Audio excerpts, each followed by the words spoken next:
Assalamualaikum warahmatullahi wabarakatuh. Hai teman-teman semuanya, perkenalkan nama saya Destinaya Putri Caningrum, Prodi Akuntansi Syariah, UIN Raden Mas Said Surakarta. Di video kali ini, saya akan menjelaskan tentang akad transaksi kerjasama. Stay tune ya. Akad transaksi kerjasama.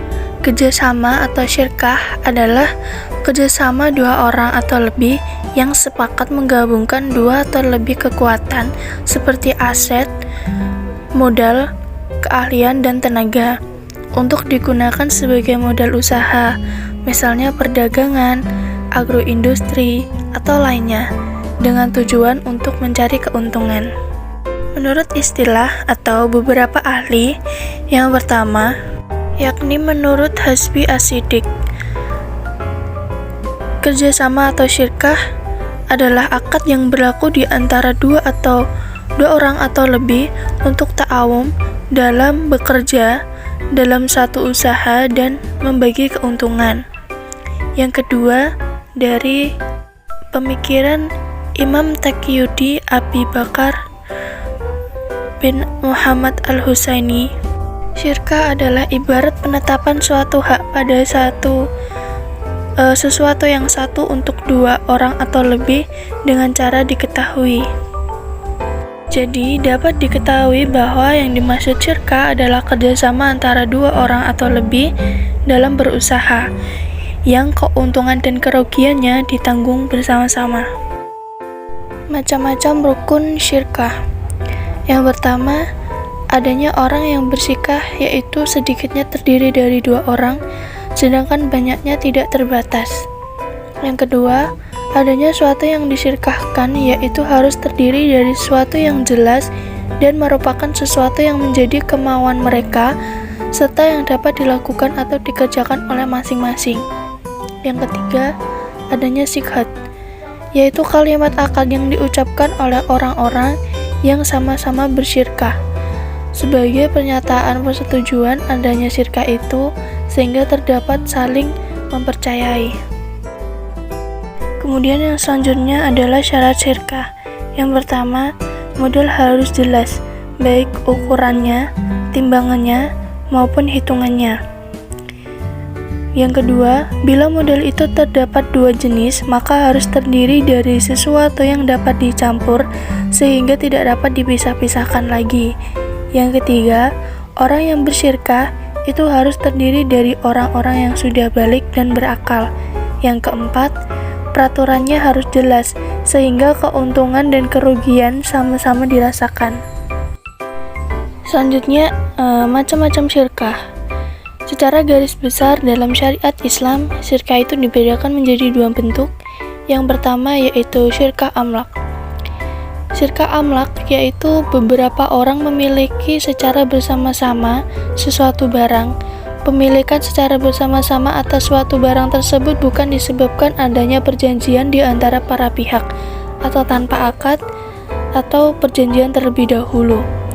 Misalnya pemilikan harta secara bersama-sama yang diperoleh karena pewarisan. Syirkah amlak terbagi menjadi dua, yaitu syirkah ikhtiariyah, yakni adalah syirkah yang timbul dari perbuatan dua orang yang berakad. Misalnya dua orang dibelikan sesuatu atau dihibahkan sesuatu benda dan mereka menerimanya, maka jadilah kedua itu serikat memiliki benda tersebut. Jenis yang kedua yakni syirkah jabariyah atau syirkah paksaan, yaitu syirkah yang timbul dari dua orang atau lebih tanpa perbuatan keduanya. Misalnya, dua orang atau lebih menerima harta warisan, maka para ahli waris berserikat memiliki harta warisan secara otomatis tanpa usaha atau akad. Macam syirkah yang kedua yakni syirkah uqud. Syirkah uqud terbentuk disebabkan para pihak yang memegang sengaja melakukan perjanjian untuk bekerja sama atau bergabung dalam satu kepentingan harta dalam bentuk pernyataan modal. Syirkah uqud dibagi menjadi 5, yakni yang pertama, syirkah inan adalah kerjasama antara dua orang atau lebih yang sepakat untuk menjalankan bisnis melalui modal yang mereka miliki dengan ketentuan bagi hasil yang disepakati di awal. Yang kedua, syirkah muwadalah adalah kerjasama dua orang atau lebih yang sepakat untuk melakukan suatu bisnis atau usaha tanpa syarat. Yang ketiga, syirkah abdan adalah kerjasama dua orang atau lebih yang sepakat untuk melakukan bisnis atau usaha melalui tenaga yang mereka miliki dengan nisbah bagi hasil yang disepakati di awal. Keuntungan dibagi berdasarkan nisbah dan kerugian harus ditanggung bersama-sama secara merata. Yang keempat, syirkah wujuh adalah kerjasama dua orang atau lebih tanpa adanya modal. Maksudnya di sini adalah dua orang atau lebih bekerja sama untuk membeli sesuatu tanpa modal, hanya berdasarkan kepada kepercayaan atas keuntungan yang diperoleh dibagi secara merata sama mereka. Yang kelima yakni syirkah mudharabah adalah kerjasama antara pemilik modal dan pemilik seorang pekerja untuk mengelola uang dari pemilik modal dalam suatu usaha tertentu. Kemudian, syirkah akan berakhir bila terjadi hal-hal berikut ini. Yang pertama, salah satu pihak membatalkannya meskipun tanpa persetujuan pihak lain. Yang kedua, salah satu pihak kehilangan kecakapan untuk bertasarruf atau kehilangan keahlian mengelola harta, baik itu karena gila maupun yang lainnya.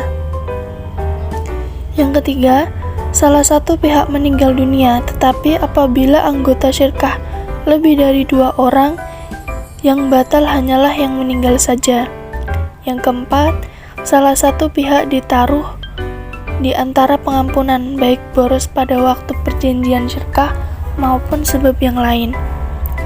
Yang kelima, salah satu pihak jatuh bangkrut yang akibat tidak berkuasa lagi atas harta yang menjadi saham syirkah.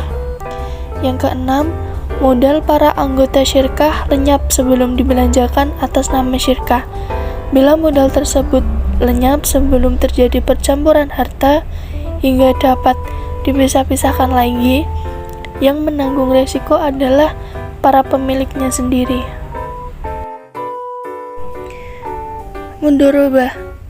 Mudharabah berasal dari kata al-darab yang berarti secara harafiah adalah berpergian atau berjalan. Sebagaimana firman Allah, dan yang lainnya berpergian di muka bumi ini untuk mencari karunia Allah. Quran Surat Al-Muzammil ayat 20. Melakukan mudharabah atau qirat adalah mubah. Dasar hukumnya ialah sebuah hadis yang diriwayatkan oleh Ibnu Majah dari Syu'aib radhiyallahu anhu bahwasanya Rasulullah Shallallahu alaihi wasallam telah bersabda, ada 3 perkara yang berkaitan, yakni jual beli yang ditangguhkan, memberi modal, dan mencampur gandum dengan selai untuk keluarga, bukan untuk dijual. Rukun mudharabah. Yang pertama, pemilik barang yang menyerahkan barang-barangnya. Yang kedua, orang yang bekerja yaitu mengelola barang yang diterima dari pemilik barang. Yang ketiga, akad mudharabah dilakukan oleh pemilik yang dengan pengelola barang. Yang kelima, amal, yaitu pekerjaan pengelola harta sehingga menghasilkan laba. Yang keempat adalah mal, yaitu harta pokok atau modal. Yang keenam adalah keuntungan. Syarat-syarat mudharabah. 1. Modal yang diserahkan adalah berbentuk uang tunai. Apabila barang itu berbentuk perak batangan, tabar, atau hiasan atau barang dagangan yang lainnya, mudharabah tersebut akan gagal. Yang kedua, bagi orang yang melakukan akan disyaratkan mampu melakukan tasarruf, maka dibatalkan akadnya jika anak-anak yang masih kecil, orang gila, dan yang di bawah pengampunan. 3. modal harus diketahui dengan jelas agar dapat dibedakan dengan jelas perbedaan antara modal yang diperdagangkan dengan laba atau keuntungan dari perdagangan tersebut yang akan dibagikan oleh dua belah pihak sesuai dengan perjanjian yang disepakati. 4. Keuntungan akan menjadi milik pengelola dan pemilik modal harus jelas presentasinya. Misalnya, setengah, sepertiga, atau seperempat. 5. Melafazkan ijab dan dari pemilik modal. Misalkan, aku serahkan uang ini kepada kamu, ini untuk dagang. Jika ada keuntungan, maka bagi dua dengan saya. Dan ucapan atau lafaz kabul dari pengelola. Yang keenam, mudharabah ini sifat mutlak. Pemilik modal tidak mengikat pengelola harta untuk berdagang di negara tertentu, memperdagangkan barang-barang tertentu dan waktu-waktu tertentu. Sementara di waktu lain tidak, karena persyaratan yang mengikat sering menyimpang dari tujuan akad mudharabah, yaitu keuntungan. Bila mudharabah ada persyaratan-persyaratan, maka mudharabah tersebut akan rusak. Kedudukan mudharabah. Hukum mudharabah berbeda karena adanya perbedaan keadaan. Karena pengelola modal perdagangan mengelola modal tersebut atas izin pemilik harta, maka pengelola modal merupakan wakil pemilik barang tersebut dalam pengelolaannya. Dan kedudukan modal adalah sebagai objek wakalah. Bila kerusakan timbul karena kelalaian pengelola, ia wajib menanggungnya, karena bersama-sama dengan keuntungan, maka mudharabah juga sebagai syirkah. Pembatalan mudharabah. Pengelola modal berbuat sesuatu yang bertentangan dengan tujuan akad. Dalam keadaan seperti ini, pengelola modal bertanggung jawab jika ada kerugian, karena dialah yang menyebabkan kerugian. Mudharabah akan menjadi batal apabila ada hal-hal sebagai berikut. Yang pertama, tidak terpenuhi salah satu atau beberapa syarat mudharabah. Jika salah satu syarat mudharabah tidak terpenuhi, sedangkan modal sudah dipegang oleh pengelola dan sudah diperdagangkan, maka pengelola mendapat sebagai keuntungan, maka keuntungan tersebut untuk pemilik modal. Jika ada kerugian tersebut menjadi tanggung jawab pemilik modal karena pengelola adalah sebagai buruh, hanya berhak menerima upah dan tidak bertanggung jawab sesuatu apapun kecuali atas kelalaiannya. Yang kedua, pengelola dengan sengaja meninggalkan tugasnya sebagai pengelola modal. Yang ketiga, apabila pelaksanaan atau pemilik modal meninggal dunia atau salah seorang pemilik modal meninggal dunia, mudharabah juga menjadi batal. Selanjutnya adalah musyaqqah. Musyaqqah diambil dari kata al-syaqqa, yaitu seorang bekerja pada pohon tamar atau pohon-pohon yang lainnya supaya mendatangkan kemaslahatan dan mendapatkan bagian tertentu dari hasil yang diurus sebagai imbalan.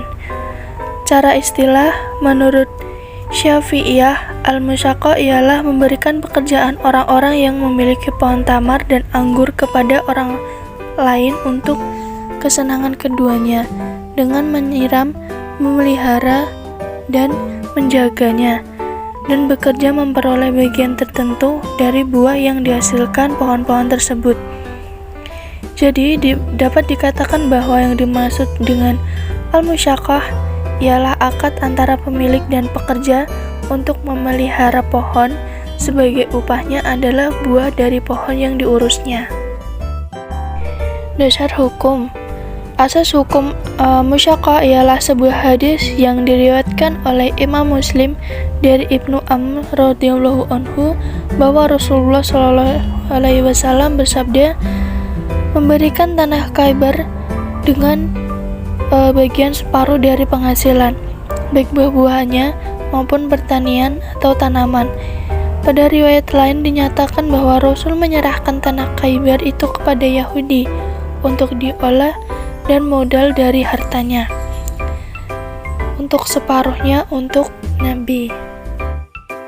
Selanjutnya, rukun dan syarat musyaqqah. 1. Sighah, yang dilakukan kadang-kadang dengan jelas dan dengan sama-sama. Disyaratkan sighah dengan lafaz yang tidak cukup dengan perbuatan saja.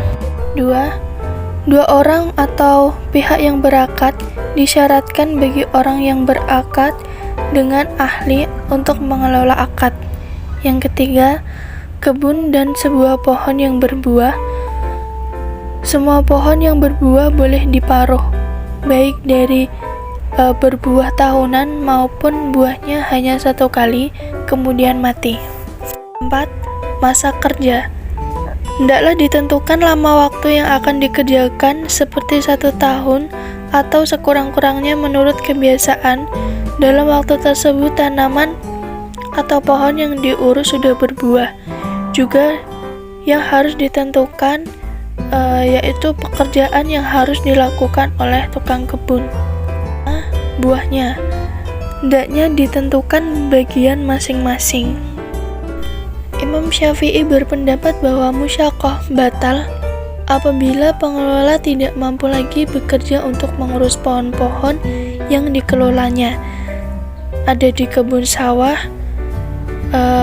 yang dimusyaqqahkan sebab penggarap telah kehilangan kemampuan untuk menggarapnya. Yang terakhir yakni muzara'ah. Menurut bahasa, al-muzara'ah memiliki arti al-muzara'ah yang berarti tor al-zura'ah atau melempar tanaman. Maksudnya di sini adalah modal. Secara istilah, menurut Malikiyah, muzara'ah ialah bersekutu dalam akad. Lebih lanjut dijelaskan dari pengertian tersebut dinyatakan bahwa muzara'ah adalah menjadikan harga sewa tanah dari uang atau barang-barang perdagangan. Setelah diketahui definisi di atas, dapat diketahui muqarabah dan muzara'ah ada kesamaan dan ada pula perbedaan. Persamaan adalah terjadi pada peristiwa yang sama, yaitu pemilik tanah menyerahkan tanahnya kepada orang untuk dikelola. Sedangkan perbedaannya ialah pada modal. Bila modal berasal dari pengelola tersebut, itu disebut muqarabah, dan bila modal dikeluarkan dari pemilik tanah, itu disebut muzara'ah. Dasar hukum muqabarah dan muzara'ah. Para hukum menggunakan sebuah hadis yang diriwayatkan oleh Bukhari Muslim dari Ibnu Abbas radhiyallahu anhu, ulama dalam menetapkan, sesungguhnya Nabi Muhammad SAW menyatakan tidak mengharamkan bermuzara'ah, bahkan beliau menyuruhnya supaya yang sebagian menyayangi sebagian yang lain, dengan katanya, barang siapa yang memiliki tanah, maka hendaklah ditanaminya atau diberikan faedahnya. Jika ia tidak mau, maka boleh saja ditahan tanah itu. Menurut pengarang Alkitab Al-Minhaj, yaitu mengerjakan tanah dengan mengambil sebagian dari hasilnya, sedangkan benih dari pekerja, dan tidak boleh pula bermuzara'ah, yaitu pengelola tanah yang benihnya dari pengolahan tanah. Pendapat ini beralasan kepada beberapa hadis syahih. Rukun-rukun dan syarat-syarat muzara'ah. Menurut Hanafiyah, rukun muzara'ah ialah akad, yaitu ijab dan qabul antara pemilik dan pekerja. Menurut Hanabilah, rukun muzara'ah ada 1, yaitu ijab dan qabul. Boleh dilakukan dengan lafaz apa saja yang menunjukkan adanya ijab dan qabul, dan bahkan muzara'ah sah dilafazkan dengan lafaz ijarah. Syarat-syarat muzara'ah sebagai berikut. 1. Syarat yang bertalian dengan akad dain, yaitu harus berakal sehat. Yang kedua, syarat yang berkaitan dengan tanaman. Yang ketiga, hal yang berkaitan dengan perolehan hasil tanaman. Yang keempat, hal yang berhubungan dengan tanah yang akan ditanami. Yang kelima, hal yang berkaitan dengan waktu. Yang keenam, hal-hal yang berkaitan dengan alat muzaraah. Hikmah muzaraah dan mudharabah mempunyai binatang ternak. Dia sanggup untuk berladang dan bertani untuk mencukupi keperluan hidupnya, tetapi tidak memiliki tanah. Sebaliknya, banyak manusia yang mempunyai tanah namun tidak mempunyai binatang ternak yang dipergunakan untuk mengolah tanah, atau ia sendiri tidak sempat untuk mengolah tanah tersebut. Sehingga banyak tanah yang dibiarkan dan tidak menghasilkan sesuatu apapun. Musyara'ah dan muqabarah disyariatkan untuk menghindari adanya kepemilikan hewan ternak yang kurang bisa dimanfaatkan karena tidak ada tanah yang untuk diolahnya, dan menghindari tanah yang dibiarkan untuk diproduksikan karena tidak ada yang mengelolanya. Muzara'ah dan muqabarah terdapat pembagian hasil. Untuk hal-hal yang lainnya yang bersifat teknis disesuaikan dengan syirkah, yaitu konsep bekerja sama dalam upaya menyatukan potensi yang ada pada masing-masing pihak dengan tujuan bisa saling menguntungkan. Oke, teman-teman semuanya, terima kasih atas perhatiannya. Demikian materi akad kerjasama yang dapat saya sampaikan. Ada kurangnya mohon maaf. Billahi taufiq wal hidayah. Wassalamualaikum warahmatullahi wabarakatuh.